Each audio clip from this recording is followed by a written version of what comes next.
क्या आपने ध्यान दिया है कि हमारे समाज में कुछ पारिवारिक संबंध धीरे धीरे अदृश्य हो रहे हैं?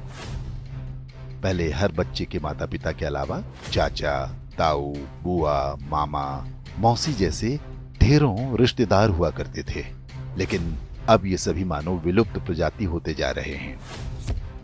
भारतीय परिवारों में रक्त के कुल 5 रिश्ते समाप्त होने की कगार पर हैं। 1-2 पीढ़ी बाद संभवतः ये सभी संग्रहालय में सजा दिए जाएंगे। केवल अंकल और आंटी बचेंगे।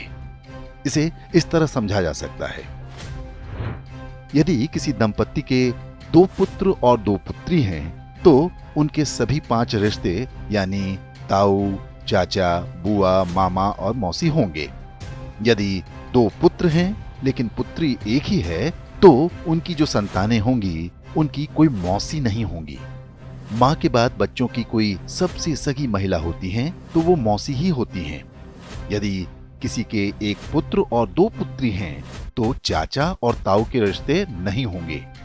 यदि 1 बेटी और 1 बेटा है तो उनकी संतानों का न तो कोई चाचा होगा, न ताऊ, न मौसी।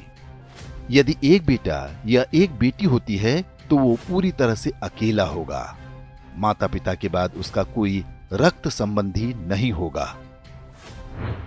सिंगल चाइल्ड फैमिली को उनका निर्णय तीसरी पीढ़ी यानी जिनके वो दादा दादी होंगे बुरी तरह प्रभावित करेगा। उनका पौत्र या प्रपौत्र इस संसार में अकेला होगा। उसे अपने रक्त के रिश्ते की आवश्यकता होगी, तो इस पूरे ब्रह्मांड में उसका अपना कोई नहीं होगा। इसलिए दंपत्ति को सिंगल चाइल्ड के निर्णय पर गंभीरता से विचार करना चाहिए।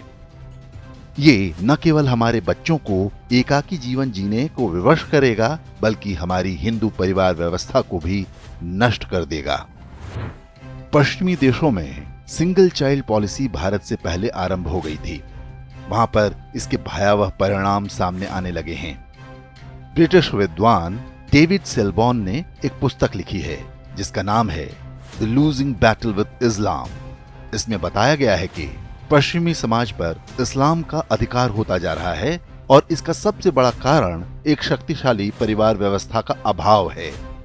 यूरोपीय देशों में परिवार नाम की संस्था लगभग समाप्त हो चुकी है। लोग विवाह करना पसंद नहीं करते। समलैंगिकता, अवैध संबंध, लिव इन रिलेशन जैसी कुरीतियां सामान्य बात हैं। उन समाजों में ऐसे बच्चों की संख्या बढ़ती जा रही है जिन्हें नहीं पता होता कि उनके पिता कौन हैं। बूढ़े माता पिता को घर में रखने को कोई तैयार नहीं। ओल्ड एज होम में उनका बुढ़ापा बीतता है। यूरोपीय देशों में आज राजनीतिक दल परिवार को बचाने का वादा अपने चुनावी घोषणा पत्र में करने लगे हैं। ऑस्ट्रेलिया में तो फैमिली फर्स्ट नाम से एक राजनीतिक दल भी बन गया है। पश्चिमी देशों के समाजशास्त्रियों की सबसे बड़ी चिंता ये है कि परिवार व्यवस्था को कैसे बचाया जाए। इस सब के लिए उनके पास यही सुझाव है कि 1 से अधिक बच्चे पैदा हों। अब यही चुनौती भारतीय समाज के सामने भी खड़ी होने जा रही है। क्या हम समय रहते सतर्क हो पाएंगे या हमारे साथ भी वही होगा जो पश्चिमी देशों के साथ हो रहा है?